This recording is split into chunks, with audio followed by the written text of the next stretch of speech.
नमस्कार, वंदे मातरम, जय हिंद दोस्तों। आपके सपनों का अपना परिवार धैर्य एजुकेशन क्लासेज में आप सभी का तहे दिल से स्वागत है।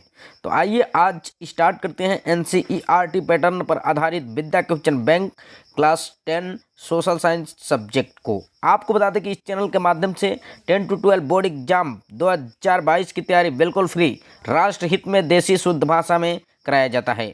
तो आपने अभी तक मेरे चैनल को सब्सक्राइब नहीं किया तो प्लीज़ मेरे चैनल को सब्सक्राइब कीजिए और अपनी तैयारी को सुनिश्चित कीजिए। तो चलिए आज हम स्टार्ट करते हैं बोर्ड एग्जाम में उन प्रश्नों को जो कम से कम समय में लिखना होता है और अधिक से अधिक अंक आपको दिलाने में मदद करते हैं। ठीक है, तो यहाँ पर हम देख पा रहे हैं कि 2 अंक वाले जो प्रश्न आते हैं बोर्ड एग्जाम में उनको बताने जा रहे हैं। यानी कि कहने का मतलब ये है कि अति लघु उत्तरीय प्रश्न, राइट। अति लघु उत्तरीय प्रश्न जो होते हैं वो बच्चों को 100% तैयार कर लेना चाहिए। ये आसानी से तैयार भी हो जाते हैं और बोर्ड एग्जाम में अच्छा मार्क भी दिला कर जाते हैं, राइट। तो चलिए स्टार्ट करते हैं एक एक क्वेश्चन को। वीडियो के अंत तक बने रहिएगा और हम आपको बताएंगे कि हर एक चैप्टर का कंसेप्ट क्लियर करा देंगे। ये आपका फर्स्ट चैप्टर लिए है, ठीक है। चलिए स्टार्ट करते हैं क्वेश्चन को और उन प्रश्नों को हम स्टार्ट करते हैं जो बोर्ड एग्जाम में पूछे गए हैं और पूछे जाएंगे, राइट।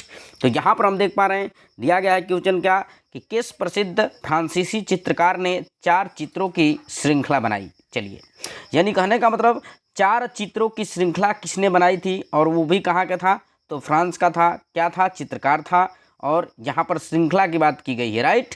तो बस क्वेश्चन आप ध्यान से पढ़िएगा, आंसर आपको याद हो जाएगा, राइट।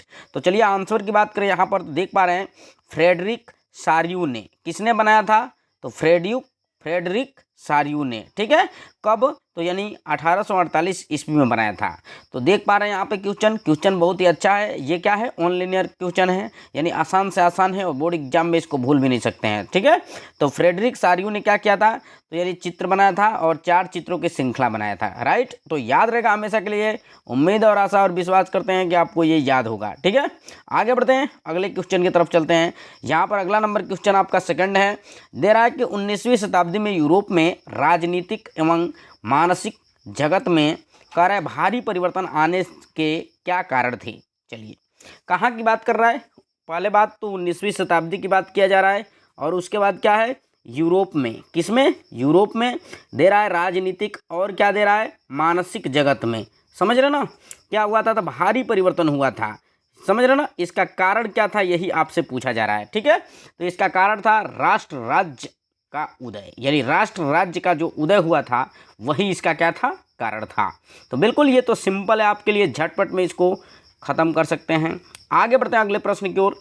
यहाँ पर हैट्रिक नंबर प्रश्न है, निरंकुशवाद से क्या तात्पर्य है। चलिए, निरंकुशवाद से क्या तात्पर्य है, तो यहाँ पर हम इसको देखते हैं इसका आंसर कि एक ऐसी सरकार या शासन व्यवस्था जिसका सत्ता पर किसी प्रकार का कोई अंकुश नहीं होता है, उसे ही हम निरंकुशवाद कहते हैं। बस इतना भी लिख देंगे तो आपका क्या है, नंबर मिल जाएगा।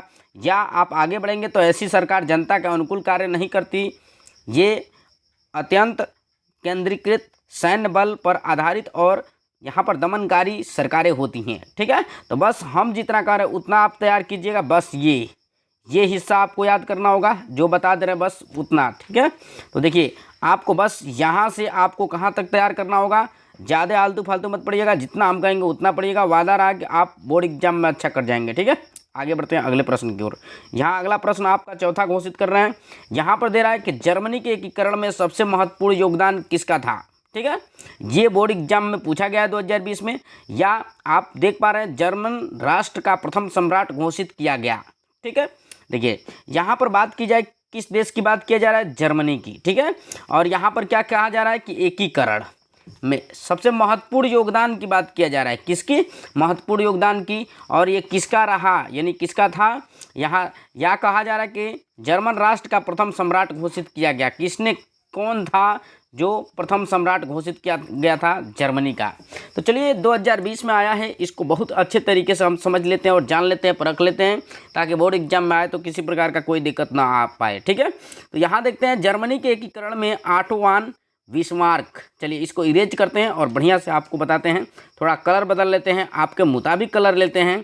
तो यहाँ पर हम बताएं आपको आंसर में, तो कौन था, तो यहाँ पर देख पा रहे हैं ऑटो बिस्मार्क, नाम देख पा रहे हैं ना, बहुत अच्छा नाम है, ऑटो वान बिस्मार्क का सबसे महत्वपूर्ण योगदान रहा। ठीक है, प्रशा के राजा विलियम प्रथम को जर्मन राष्ट्र का प्रथम सम्राट घोषित किया गया था। दूसरी बात, यानी प्रशा के राजा जो था, कौन था, विलियम सम्राट, उसको क्या किया गया था, तो जर्मन राष्ट्र का प्रथम सम्राट घोषित किया गया था। तो ये दोनों नाम आप याद रखेंगे, बोर्ड एग्जाम में आपको आया है और ये एक तरह से क्या है, इंपॉर्टेंट के सीरीज में आता है ये प्रश्न। चलिए आगे बढ़ते हैं और अगले प्रश्न की ओर बढ़ते हैं। यहाँ पर देख पा रहे हैं कि अगला नंबर क्वेश्चन है, जनमत संग्रह क्या है। ठीक है, आपसे प्रश्न पूछा जा रहा है कि जनमत संग्रह क्या है। ठीक है, किस तरह से इसको हम बताएंगे। तो यहाँ देख पा रहे हैं कि जनमत संग्रह एक प्रत्यक्ष मतदान है। ठीक है, और क्या है, इसके जरिए एक क्षेत्र के सभी लोगों से एक प्रस्ताव को स्वीकार या अस्वीकार करने के लिए पूछा जाता है। ठीक है, तो ये क्या है, ये जनमत के बारे में मुख्य रूप से क्या है, एक प्रकार का क्या है, मतदान है। बस दिमाग में, माइंड में सेट कर लीजिएगा कि जनमत जो होता है एक तरह का क्या होता है, मतदान होता है। क्लियर। आगे बढ़ते हैं अगले प्रश्न की ओर। अगला प्रश्न आपका क्या है, 6ठा नंबर, कह रहा है कि उदारवाद क्या है। समझ रहे ना, उदारवाद क्या है। चलिए यहाँ देख रहे हैं, उदारवाद इसको बोलते हैं लिबरलिज्म। समझ रहे ना, इसको इंग्लिश शब्द होता है, यानी कह रहा है कि शब्द का हिंदी रूपांतरण है। ठीक है, अब कह रहा है लिबरलिज्म जो होता है शब्द लैटिन भाषा के लिबर पर आधारित है और जिसका अर्थ होता है स्वतंत्रता। समझ रहे ना। अब यहाँ पर दे रहा है, नए मतलब मध्य वर्गों के लिए उदारवाद का मतलब था व्यक्ति के लिए आज़ादी और कानून के सभी समक्ष सबकी बराबरी। चलिए अब आपको इसमें इतना तैयार करने की कोई आवश्यकता नहीं है, यानी उदारवाद क्या है बस पूछा जाएगा तो आप बताइएगा, व्यक्ति के लिए आज़ादी और क्या, तो कानून के समक्ष सबकी बराबरी। बस अगर इतना आप तैयार कर लेते हैं तो आपको कुछ भी मतलब हाथ पांव चलाने की ज़रूरत नहीं है। ठीक है, आगे बढ़ते हैं अगले प्रश्न की ओर। अगला प्रश्न है, यहाँ पर आप देख पा रहे हैं कि 7वां नंबर, यहाँ पर दे रहा है निर्जातीय शब्द का क्या मतलब अर्थ बताइए। ठीक है, तो इसका अर्थ बताना होगा कि निर्जातीय शब्द का अर्थ बताइए। ठीक है, तो इसमें देख पा रहे हैं कि हम आंसर क्या होगा, तो आंसर में देख रहे हैं, एक साझा नस्ली जनजाति या सांस्कृतिक उद्गम अथवा पृष्ठभूमि जिसे कोई समुदाय अपनी पहचान मानता है उसे ही हम क्या बोलते हैं, निर्जातीय। समझ रहे ना। चलिए आगे बढ़ते हैं और 7वें के बाद 8वें वाले प्रश्न को एकदम धुआंधार खत्म करते हैं। आपको बता दें कि थोड़ा स्क्रीन को बड़ा कर लेते हैं ताकि आपको देखने में किसी प्रकार की कोई दिक्कत ना हो सके। चलिए, जिन मेरे भाई बहनों को ये वीडियो पसंद आ रहा होगा वे अन्य जो भी मेरे भाई बहन होंगे उन सबके पास शेयर करने का काम करेंगे। वीडियो पसंद आएगा तो लाइक करेंगे, चैनल को सब्सक्राइब करना नहीं भूलेंगे क्योंकि आज नहीं ये हमेशा के लिए रहेगा। तो इसलिए आप चैनल को सब्सक्राइब कर लीजिए, नोटिफिकेशन को ऑन कर लीजिए ताकि किसी प्रकार का कोई दिक्कतें ना हो सके, ना हमसे ना आपसे। ठीक है, आगे बढ़ते हैं अगले नंबर प्रश्न की ओर। यहाँ कह रहा है कि जर्मन राष्ट्र का रूपक क्या था। फिर कह रहा है वह किस बात का प्रतीक था। ठीक है, अब देखिए रूपक की बात किया जा रहा है, किस मतलब राष्ट्र का, तो जर्मन राष्ट्र का। समझ रहे ना। अब कह रहा है कि यहाँ अर्थ की दृष्टि से हम देखें इस क्वेश्चन को, तो कह रहा है कि जर्मन राष्ट्र का रूपक क्या था, वह किस बात का प्रतीक था। यानी प्रतीक पूछा जा रहा है कि जर्मन किस मतलब प्रतीक से जाना जाता था। तो यहाँ पर देखिए जर्मेनिया, यानी जर्मेनिया जर्मन शब्द की रूपक थी। ठीक है, बस इतना आप याद रखिएगा, दिमाग में रखिएगा, माइंड में रखिएगा। यहाँ पर कह रहा है चासूस।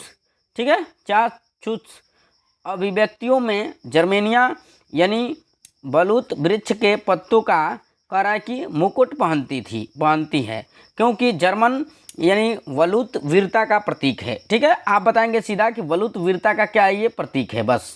ठीक है, किसकी प्रतीक है, तो वलूत वीरता की क्या है, प्रतीक है बस। अब आगे बढ़ते हैं अगले प्रश्न की ओर। अगला प्रश्न आपका 9वां है। 9वां ये है कि नारीवाद क्या था। देखिए नारी सब पर भारी। आगे बढ़ते हैं, यहाँ आंसर बताते हैं इसका कि स्त्री पुरुष को सामाजिक, आर्थिक एवं राजनीतिक समानता की सोच के आधार पर महिलाओं के अधिकारों और हितों का बोध नारीवाद है। ठीक है, ये आप बस बनाकर लिख सकते हैं, कोई दिक्कत नहीं, ये से भी बेस्ट आप बनाकर लिख सकते हैं। ठीक है, कोई ज़रूरी नहीं कि वही बताएंगे। अगला नंबर चलते हैं, ये प्रश्न का खात्मा करते हैं। यहाँ पर देख पा रहे हैं कि 2020 बोर्ड एग्जाम में पूछा गया है। तो ये ऑटो-वान बिस्मार्क को जर्मनी के एकीकरण का जनक क्यों कहा जाता है, 2 कारण लिखिए। ठीक है, आपको 2 कारण बताना है कि ऑटो-वान बिस्मार्क को जर्मनी का एकीकरण का जनक क्यों कहा जाता है। चलिए फर्स्ट स्टार्ट। कह रहा है कि बिस्मार्क ने सुधार एवं कूटनीति के अंतर्गत जर्मनी के क्षेत्रों का कह रहा है कि प्रशाकरण अथवा प्रशा का एकीकरण करने का प्रयास किया था। समझ रहे ना, यानी ये क्या किया था, तो प्रशा को एकीकरण माने एकत्रित करने का क्या किया था, काम किया था। दूसरी बात करें हम क्या, तो दूसरी बात यहाँ दे रहा है कि बिस्मार्क ने जर्मनी के एकीकरण के लिए रक्त और लौह की नीति का पालन किया, और नीति से तात्पर्य था कि सैन्य उपायों द्वारा ही जर्मनी का एकीकरण करना। ठीक है, तो इस तरह से आप अपने माइंड में सेट कर लीजिएगा, जिस तरह से भी हो। अब देखिए, आपको अंत में बता दें 100% फैक्ट वाली बात कि आप भले ही विद्या से या विकास या मान लीजिए राजीव या अवतार या मास्टरमाइंड तमाम प्रकार के फला ठिकाना जो भी दिया है आपका जो प्रकाशन क्वेश्चन बैंक्स, उसको पढ़िए। लेकिन आप क्या करिए, अपने माइंड में अपने हिसाब से सेट कीजिए क्वेश्चन को कि कैसे हम इसको तैयार रख सकते हैं। ठीक है, और अपने हिसाब से उसको तैयार कीजिए, अपने मुताबिक तैयार कीजिए, तभी बोर्ड एग्जाम में आपको सफलता मिल पाएगी। चलिए, आज के लिए बस इतना ही, दीजिए मेरे को इजाज़त। तब तक के लिए नमस्कार, वंदे मातरम, जय हिंद दोस्तों।